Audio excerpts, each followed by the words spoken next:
My kids promised an unforgettable Christmas. They made me pay for a lavish buffet for 20 guests. But they never showed up. That night, I saw a photo online of them toasting at another house. Heartbroken, I planned my next move. And nobody saw it coming. I sat at the head of my dining table, surrounded by 20 empty chairs and enough food to feed a small army. The crystal glasses I'd polished that morning gleamed in the candlelight, each one positioned perfectly at place settings that would never be used. The prime rib was getting cold, the lobster tails were congealing. The chocolate fountain I'd paid extra for continued its pointless cascade into a bowl no one would dip strawberries into. Before we continue, I just want to say thank you for taking the time to hear my story. If you're comfortable, let me know where you're listening from, and what time it is where you are. Now let me tell you my story. It was 7:47 p.m. on Christmas Day, and I was completely alone. My phone sat on the table in front of me, silent despite the 15 calls I'd made over the past 3 hours. Sarah, Michael, Jennifer, my 3 children, the people I'd raised, sacrificed for, loved unconditionally for over 40 years. None of them were answering. The caterers had left an hour ago after I'd assured them everything was fine and tipped them an extra $200 from my own pocket because it wasn't their fault. My family had abandoned me. The woman who'd coordinated the whole event had looked at me with such pity as she packed up her serving equipment that I'd wanted to die right there. "Are you sure you don't want us to pack this food up for you, Mrs. Chen?" she'd asked gently. "No, thank you. They're probably just running late. Holiday traffic, you know." We both knew I was lying. I picked up my phone one more time, more out of masochistic impulse than hope, and opened Facebook. I shouldn't have. I knew I shouldn't have. But I couldn't help myself. And there it was. A photo posted 30 minutes ago by my daughter Sarah. In it, all 3 of my children stood in what was clearly Sarah's living room, arms around each other, champagne glasses raised in a toast. Their spouses were there. My 6 grandchildren dressed in their Christmas finest. Everyone was smiling, laughing, looking like a picture-perfect family celebrating the perfect holiday. The caption read, "Best Christmas ever with the family we choose. So grateful for these amazing people. Family first, blessed beyond measure. Christmas magic. The family we choose. Not the family we have.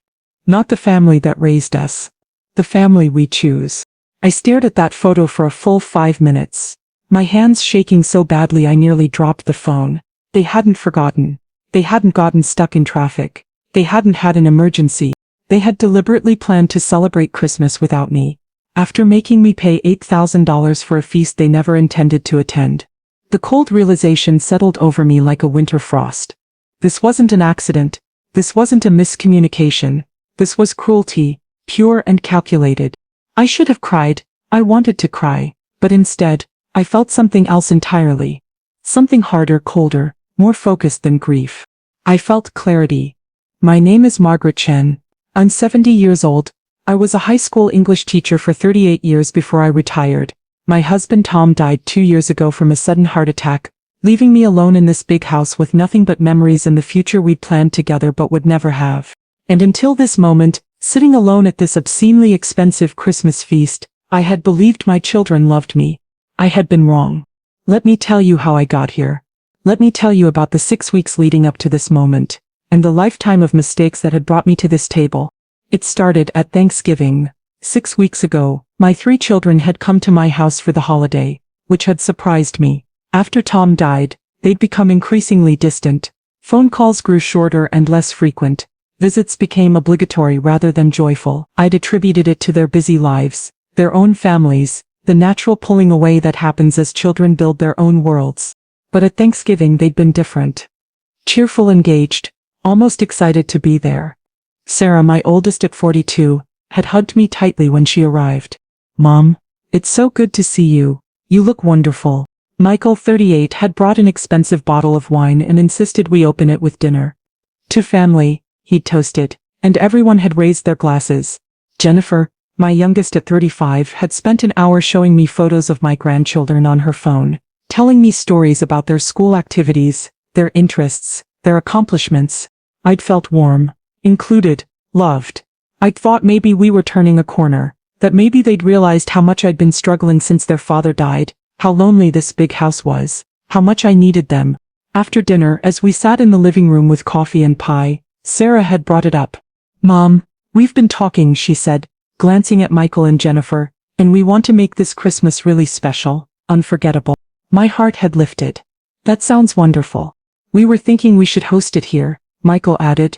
Your house is the biggest, and it has all those memories of Christmases past with Dad. I'd love that, I'd said immediately. What did you have in mind? Something big, Jennifer said, her eyes bright with what I'd thought was excitement.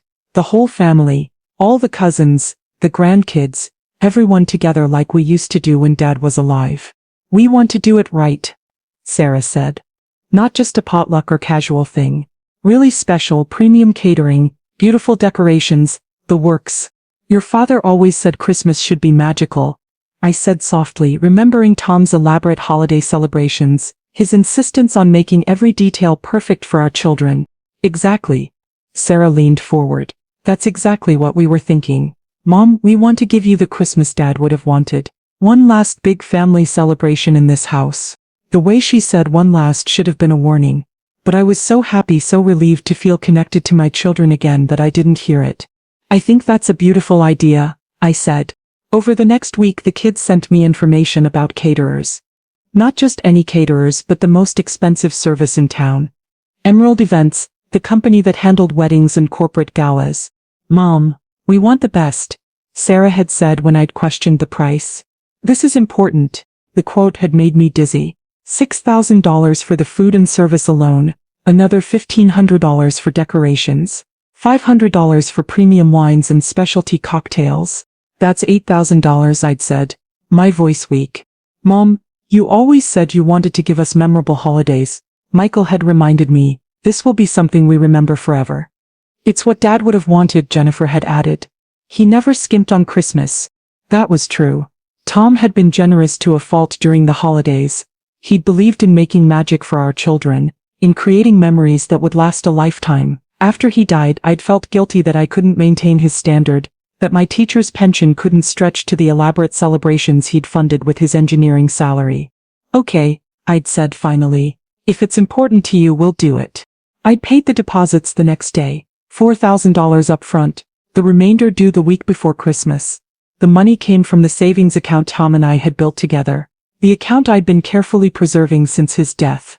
Over the following weeks, I'd tried to connect with my children about the planning. I'd called Sarah to discuss the menu. Just work with the caterer, Mom, she'd said, sounding distracted. They're the professionals. I trust your judgment. I'd reached out to Michael about the wine selection. Whatever you think is best, he'd said quickly. I'm super busy at work right now. Can we talk later? We never did talk later. I'd texted Jennifer about seating arrangements, about which grandchildren should sit together, about dietary restrictions. Figure it out, Mom. You know everyone better than we do anyway. The responses were brief, dismissive, increasingly distant, but I'd told myself they were just busy. The holidays are stressful for everyone. They had their own preparations to manage, their own families to organize. I should have seen the signs. Looking back now, they were so obvious. But love makes you blind, and hope makes you stupid. The week before Christmas, I tried to arrange a planning meeting. Just a quick coffee to go over final details to make sure everything was perfect. Can't make it, Sarah had texted back. Christmas shopping. Slammed at work. From Michael.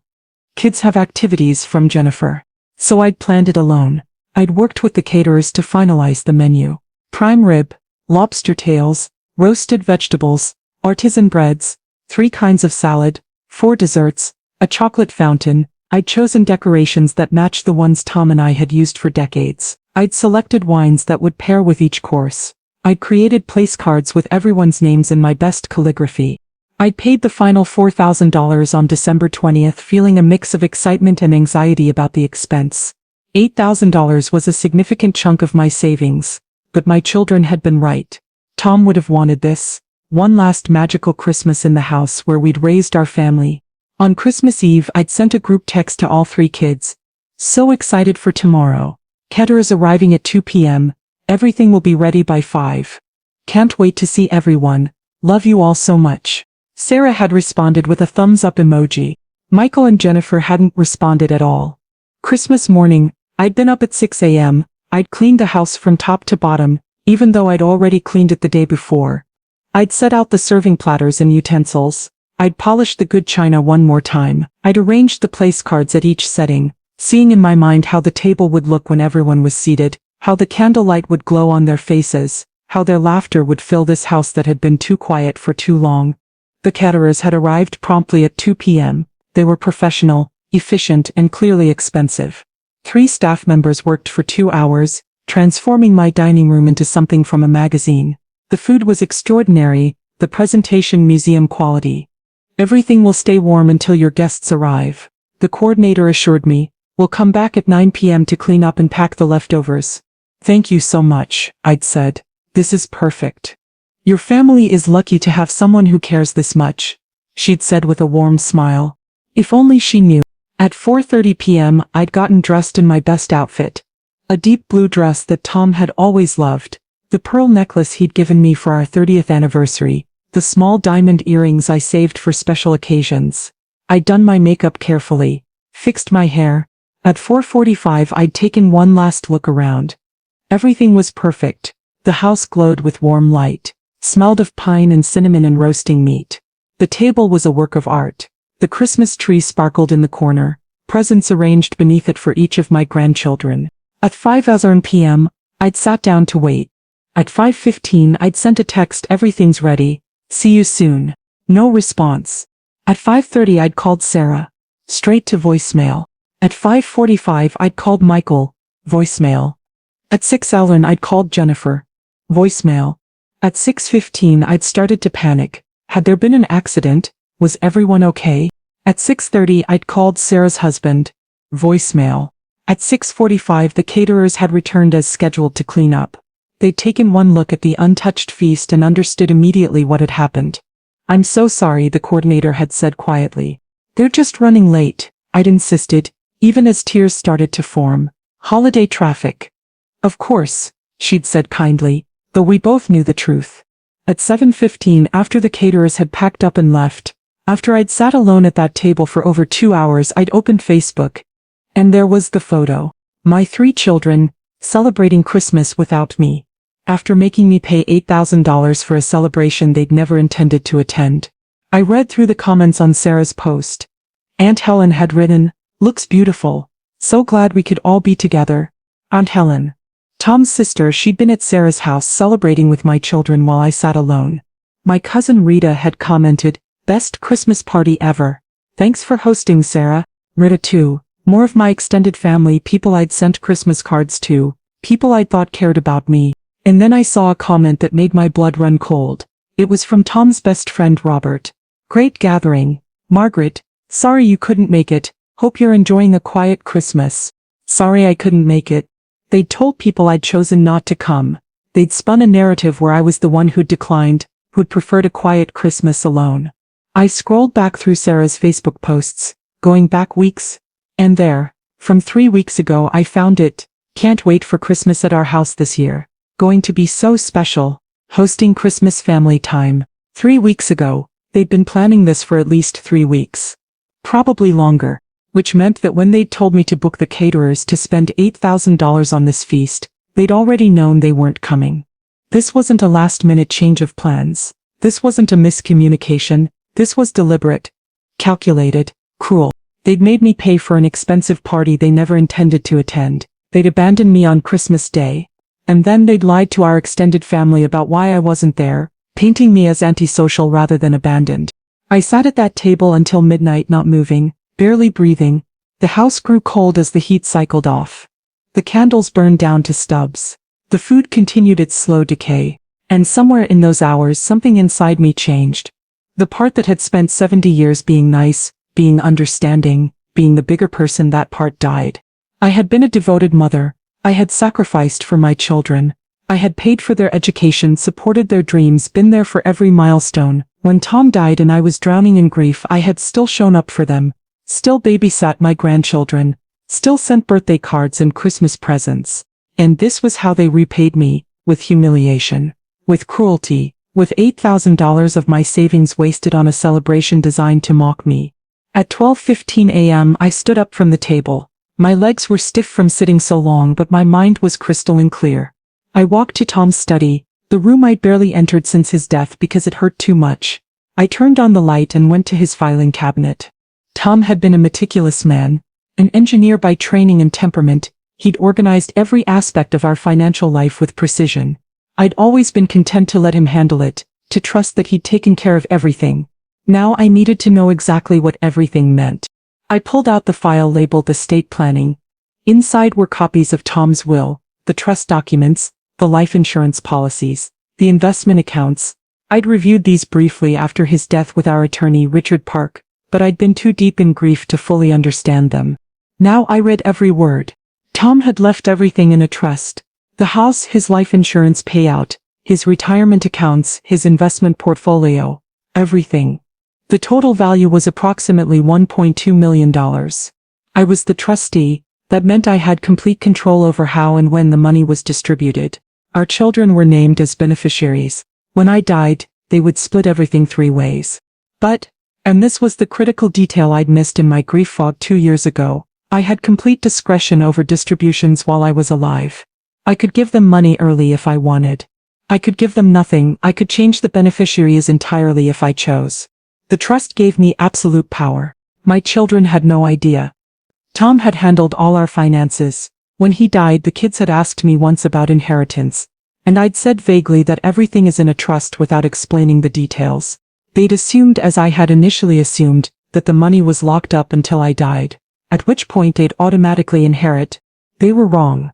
I sat in Tom's leather desk chair, the one that still smelled faintly of his cologne, and I understood something important. My children had been cruel to me because they thought they could get away with it. They thought my love was unconditional, that I would forgive anything, but they would get their inheritance no matter how they treated me. They had miscalculated. I thought about Tom, about what he would have wanted. He'd loved our children fiercely, but he'd also had clear values. He'd believed in respect, in responsibility, in treating people, especially family, with kindness. He would have been horrified by what they'd done to me. I closed the estate file and sat in the dark study, thinking, I couldn't undo what had happened. I couldn't erase the humiliation of sitting alone at that table. I couldn't make them love me if they didn't, but I could make sure they understood that cruelty has consequences. At 1 a.m. I finally went to bed, but I didn't sleep. I lay awake, staring at the ceiling, thinking about my next move. The next morning, December 26th, I woke up with perfect clarity.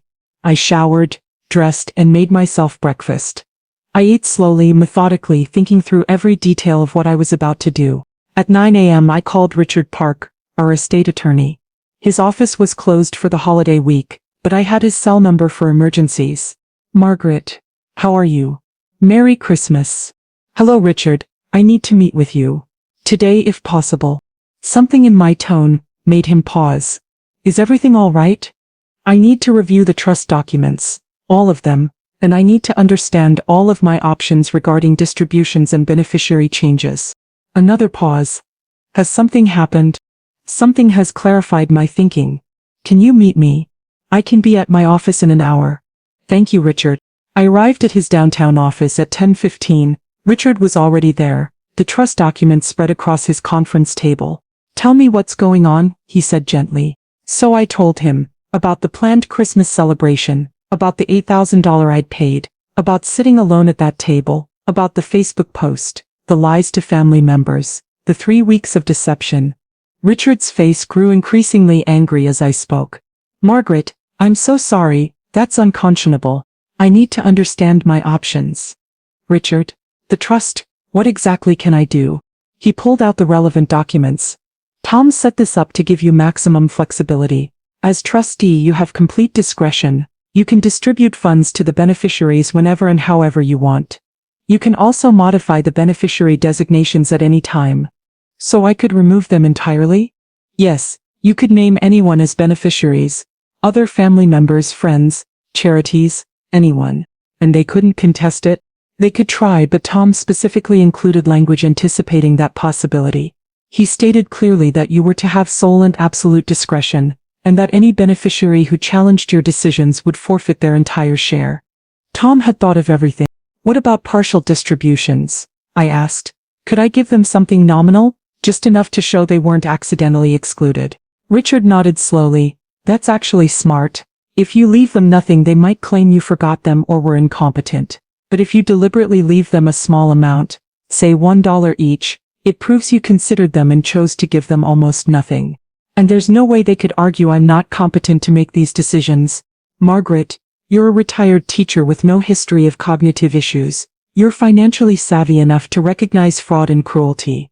Any judge would uphold your right to distribute your own money as you see fit. I thought about this. I want to change the beneficiaries. I want to leave the bulk of the estate to people and causes that matter. And I want Sarah, Michael, and Jennifer to each receive $1. Are you sure? Richard asked carefully. This is a significant decision. Once you announce it, there's no going back. I'm certain. All right, let me prepare the documents. But Margaret, I'd recommend one more thing. What's that? Don't tell them yet. Wait until you have everything legally finalized. Otherwise, they might try to manipulate you into changing your mind. They couldn't do that. Are you sure? You said yourself you spent $8,000 because they invoked your late husband's memory. They know your weak spots. Don't give them a chance to exploit them again. He was right. I'd been manipulated once. I wouldn't be manipulated again. How long will the documents take? I can have them ready by the 29th. Come in that afternoon and we'll make everything official. Thank you, Richard. As I drove home, my phone rang. It was Helen, Tom's sister. I let it go to voicemail, then listened to the message. Margaret, hi. I wanted to check on you after yesterday. Sarah mentioned you'd chosen to have a quiet Christmas alone, but I wanted to make sure you're okay. Give me a call when you can. I called her back immediately. Helen. Hi. Margaret. How are you? I hope you had a nice quiet day. Actually, Helen, I need to tell you something. I didn't choose to have a quiet Christmas. I spent $8,000 on a catered dinner for 20 people at my house.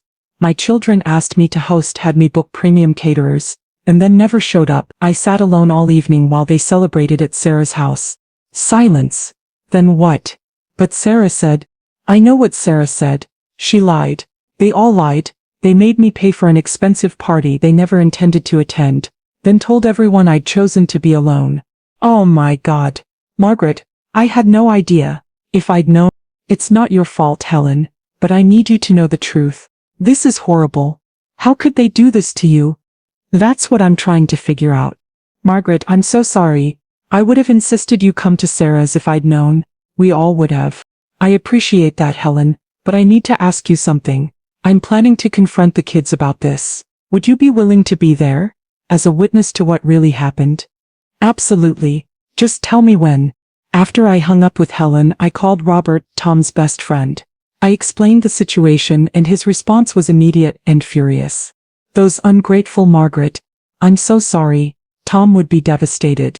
Robert, I'm planning a family meeting to address this. Would you come?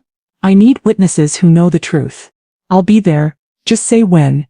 By the end of the day, I had commitments from Helen and Robert to attend a family meeting.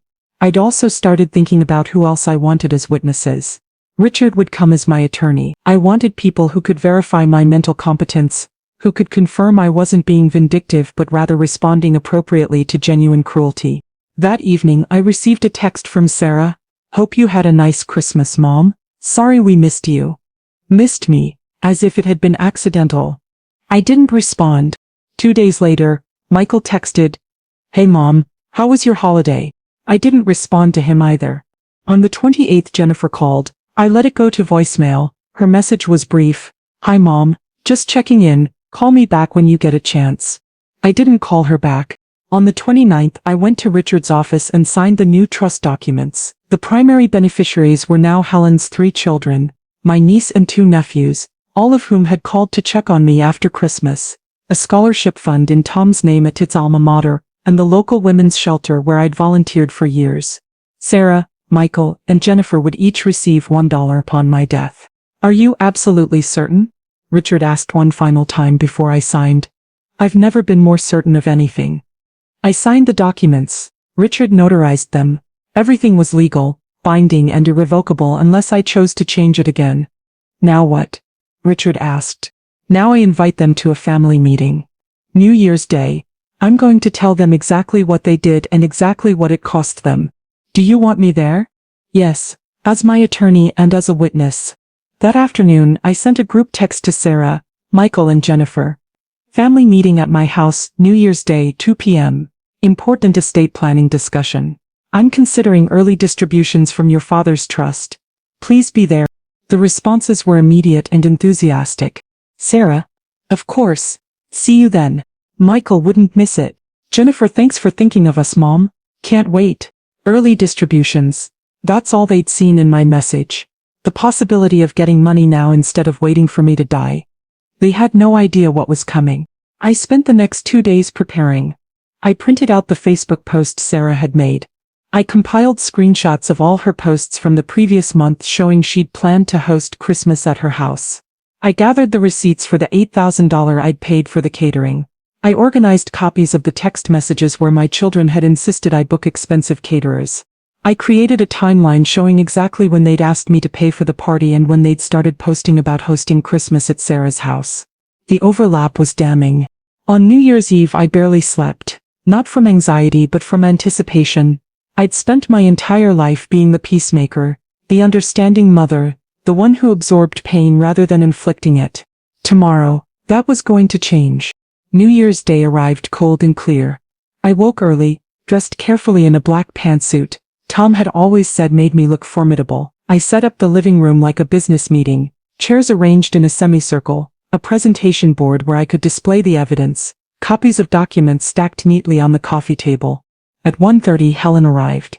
She hugged me tightly. I'm here for you, whatever you need. At 1:45 Robert showed up. Ready for this? More than ready.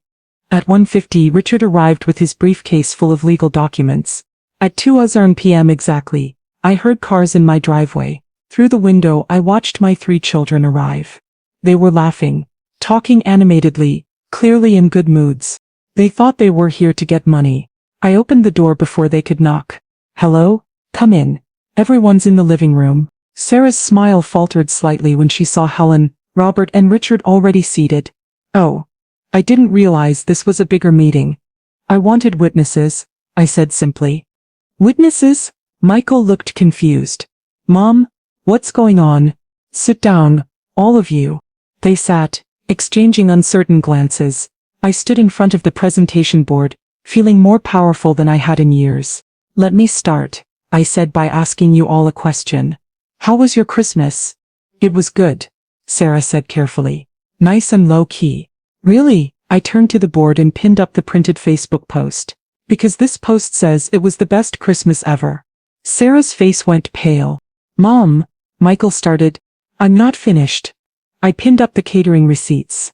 On November 28th you 3 asked me to host Christmas. You insisted on premium catering. You had me book Emerald Events for $8,000. We wanted it to be special. Jennifer tried. Be quiet. My voice was steel. On December 5th Sarah posted this. I pinned up the screenshot. Can't wait for Christmas at our house this year. The room was completely silent. So while I was paying deposits, while I was finalizing menus, while I was spending $8,000 of my savings, you were already planning to celebrate at Sarah's house. You never intended to come to my house. You made me pay for a party you had no intention of attending.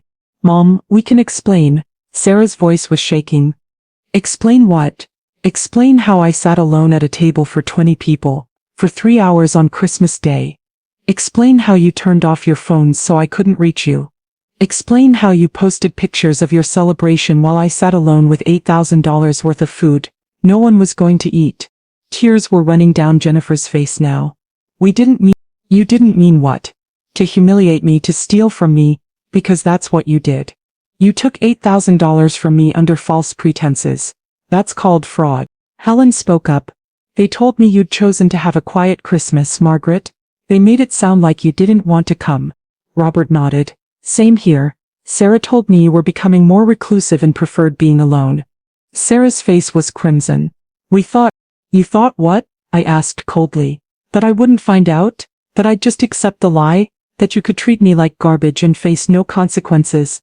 We'll pay you back, Michael said desperately. The $8,000 will pay you back. This isn't about the money. My voice rose for the first time. This is about the cruelty, the deliberate humiliation, the complete disregard for my feelings. I spent Christmas Day alone because of you, not because I'm reclusive. Not because I chose a quiet holiday, because my children asked me to spend $8,000 on a party and then abandoned me. The room was silent except for Jennifer's quiet crying. Do you know what I did the day after Christmas? I asked. I went to see Richard. I reviewed your father's trust documents and I learned something interesting. I nodded to Richard, who stood up with his briefcase. The trust your father established, Richard said in his professional voice, gives your mother complete discretion over distributions. She can give you money whenever she wants. She can also change the beneficiaries whenever she wants. I saw understanding dawn on Sarah's face. Mom, no. I've revised the trust, I said. The new primary beneficiaries are Helen's children, a scholarship fund in your father's name, and the women's shelter where I volunteer. You can't do this. Michael stood up, his face panicked. I can do whatever I want. It's my money. Your father left it to me to distribute as I see fit. But we're your children, Jennifer was sobbing now. Yes, you're my children. The children who made me pay $8,000 for a Christmas party you never intended to attend. The children who lied to our entire family about why I wasn't there. The children who posted pictures of your celebration while I sat alone in my house. We'll apologize, Sarah said desperately. We'll make it right. Mom, please. How? I asked simply. How will you make it right? Can you give me back Christmas Day? Can you undo the humiliation? Can you make me unsee that Facebook post? Silence. Here's what's going to happen. I said. Each of you will receive $1 from the trust upon my death. The rest will go to people and causes that actually value me. $1. Michael looked like he might be sick. Be grateful it's not nothing. The $1 is deliberate, so you can't claim you were accidentally excluded. I turned to Richard. Show them the documents. Richard handed each of them a copy of the new trust agreement. I watched as they read, watched the reality sink in. $1.2 million that they'd assumed would be split 3 ways, gone. Mom, this is vindictive, Sarah said, her voice hard now. The tears were gone, replaced by anger. We made a mistake. We're sorry. But this is out of proportion. Is it? I asked. You made me spend $8,000 on a party you never came to. That's $8,000 I'll never get back. You publicly humiliated me on Christmas. You lied to our family about me. And now you want me to just forgive and forget because you said sorry? We're your children. Sarah was standing now, her face red. You're supposed to love us unconditionally. I do love you, I said quietly. That's why this hurts so much. But love doesn't mean accepting abuse. Love doesn't mean financing your cruelty. Love doesn't mean rewarding you with an inheritance after you treated me like garbage. Dad would never, Michael started. Your father would be ashamed of you. My voice cut through the room like ice. He would be horrified by what you did. He spent his life teaching you to be kind, to be responsible, to treat people, especially family, with respect. And you learned nothing. I looked at each of them in turn. The documents are signed, the trust is changed. Unless I decide to change it again, you'll each inherit $1. And before you think about contesting this, Richard has made it very clear that any challenge will result in forfeiture of even that dollar. Jennifer was crying again. Mom, please, we have kids, your grandchildren. How are we supposed to pay for their college? The same way I paid for yours, I said, with your own money, through work and sacrifice. Like I did, like your father did. We didn't have a trust fund handed to us. We built our lives through our own effort. This is so unfair, Michael said bitterly. What's unfair, I replied, is spending $8,000 on Christmas dinner and eating it alone. What's unfair is being lied about to your family.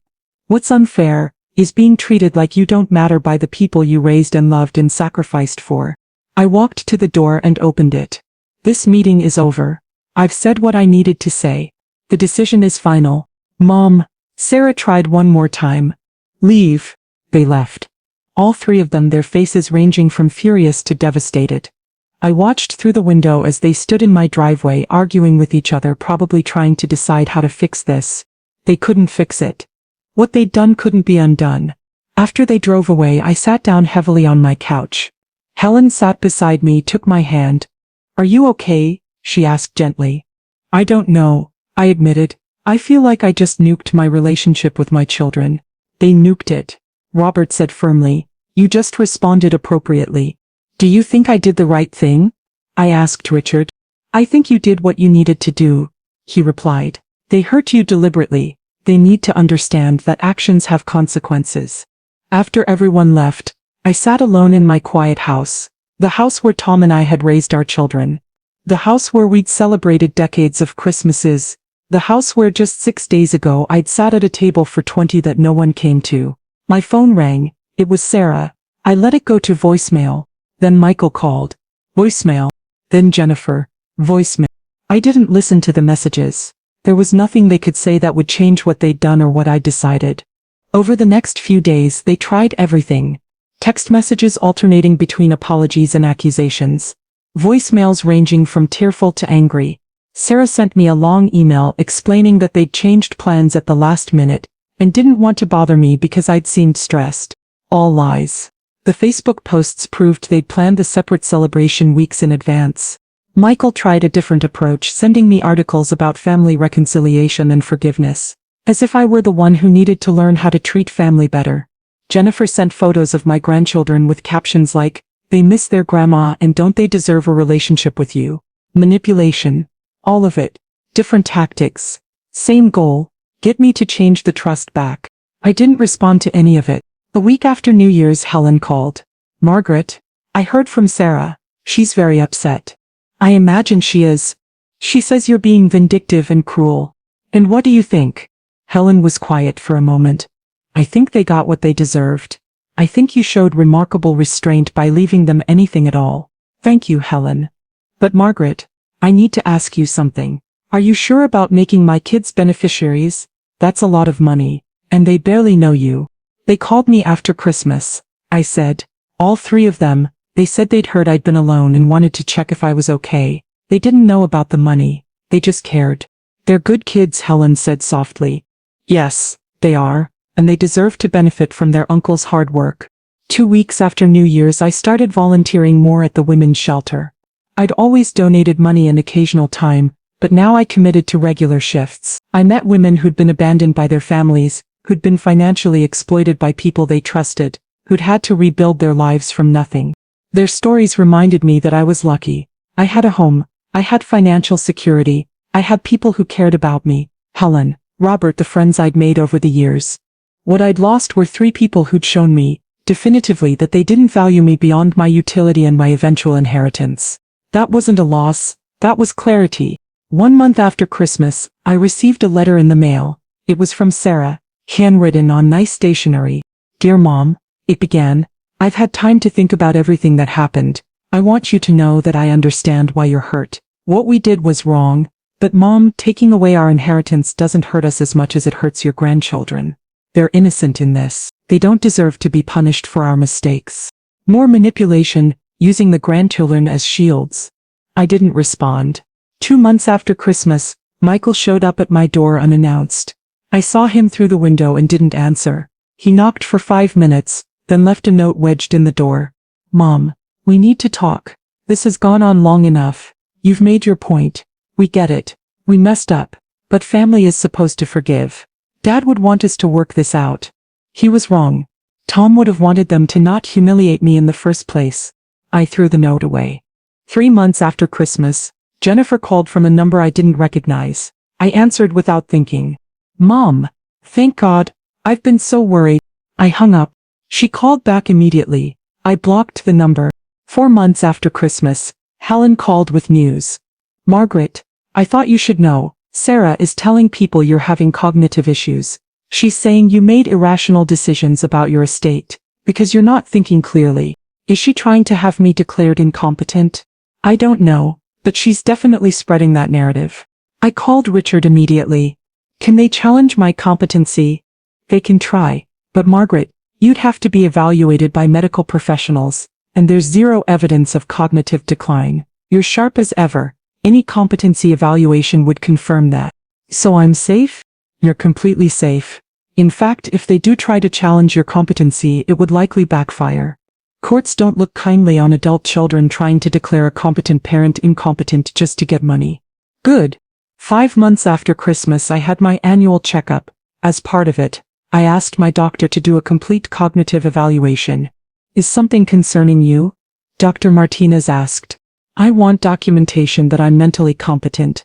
For legal reasons." She ran the tests. Memory, reasoning, problem solving, executive function, everything came back perfect. Margaret, your cognitive function is excellent. Better than many people half your age. Why did you need this? My children are upset about estate decisions I made. I wanted proof that I'm completely competent. Dr. Martinez shook her head. You're more than competent. You're sharp, clear thinking and making excellent decisions for yourself. Don't let anyone make you doubt that. I sent a copy of the evaluation to Richard for the files. 6 months after Christmas, spring arrived. I planted flowers in my garden, the ones Tom had always loved. Daffodils and tulips and hyacinths. I sat on my porch in the evenings, reading books, drinking tea, watching the world turn green again. I felt peaceful, not happy exactly, but at peace with my decisions. My children had taught me something valuable. Not everyone who shares your blood deserves your trust. Not everyone who calls you family acts like it. And sometimes the kindest thing you can do for yourself is to stop expecting people to be better than they've proven themselves to be. 7 months after Christmas, I received an invitation to Sarah's daughter Emma's high school graduation. The invitation was addressed to me alone, with a note from Emma. Grandma, I know things are complicated with Mom, but I really hope you'll come. I miss you. Emma was 18, old enough to understand what had happened, old enough to reach out independently. I went. The graduation was at the high school where I'd taught for 38 years. I sat in the back watching Emma walk across the stage, watching her face light up when she saw me in the audience. After the ceremony, she ran to me. Grandma, you came? Of course I came. I wouldn't miss this. Sarah approached cautiously. Mom, thank you for coming. I came for Emma. I said simply, not for you. I know. But still, thank you. We didn't hug. We didn't have a tearful reconciliation, but we were civil, for Emma's sake. Later, Emma asked if we could have coffee, just the two of us. We sat in a cafe near the high school, and she said, Grandma, I don't know everything that happened at Christmas. Mom won't talk about it, but I know she hurt you, and I'm sorry. It's not your fault, sweetheart. I know, but I hate that our family is broken now. I hate that I don't see you anymore. You can see me anytime you want. I said, you have my number, you're always welcome at my house. Even though Mom and you're not your mother, Emma, you're your own person. And I love you for who you are, not because of whose daughter you are. She cried then, I don't want to lose you. You won't, I promise. 8 months after Christmas, Richard called with interesting news. Margaret, I got a call from an attorney representing your children. They want to negotiate. Negotiate what? They're offering to formally apologize in writing in exchange for you reconsidering the trust distributions. No. Are you sure? They seem genuinely. They're not sorry for what they did. They're sorry they got caught and faced consequences. There's a difference. I'll convey your response. 9 months after Christmas, I started a blog. I called it Letters from a Grandmother, and I wrote about family, about boundaries, about the difference between love and enabling. I didn't use real names or specific details, but I wrote about what had happened to me. The response was overwhelming. Hundreds of comments from other elderly people who'd been mistreated by their adult children, people who'd been financially exploited, emotionally manipulated, abandoned when they were no longer useful. Thank you for speaking up, one woman wrote. I thought I was the only one going through this. You gave me courage to set boundaries with my son, another wrote. I always thought good mothers just forgave everything. I realized my story wasn't unique. It was happening everywhere all the time. Adult children treating their elderly parents as ATMs or inconveniences, taking advantage of parental love and guilt. And I realized that by speaking up, by refusing to just accept the abuse, I was helping other people find their own strength. 10 months after Christmas, I got a call from Michael, not from a blocked number, but from his regular phone. I answered. Mom! Michael, I wanted to call and say, I've been in therapy, working through some stuff, and I wanted you to know that I understand now what we did to you, really understand. I was silent.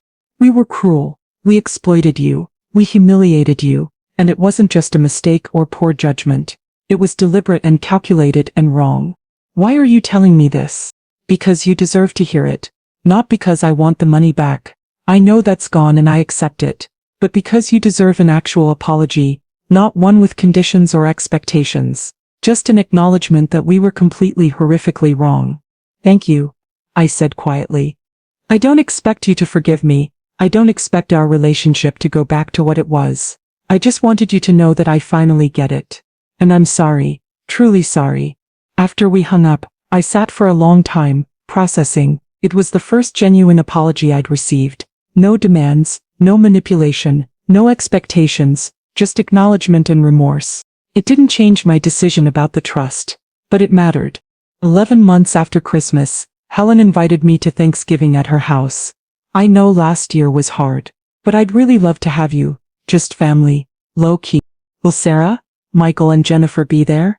I invited them, whether they come is their decision. I went. They were all there. It was awkward at first, everyone careful with their words, the tension thick enough to cut, but my grandchildren were there too. Emma, now in college. The younger ones who didn't fully understand why Grandma hadn't been around much. They swarmed me with hugs and stories and unconditional love. Over dinner, Jennifer said quietly, "Mom, I've been thinking about what you said. About how we were supposed to love you unconditionally, but we made that love conditional on getting money. You were right."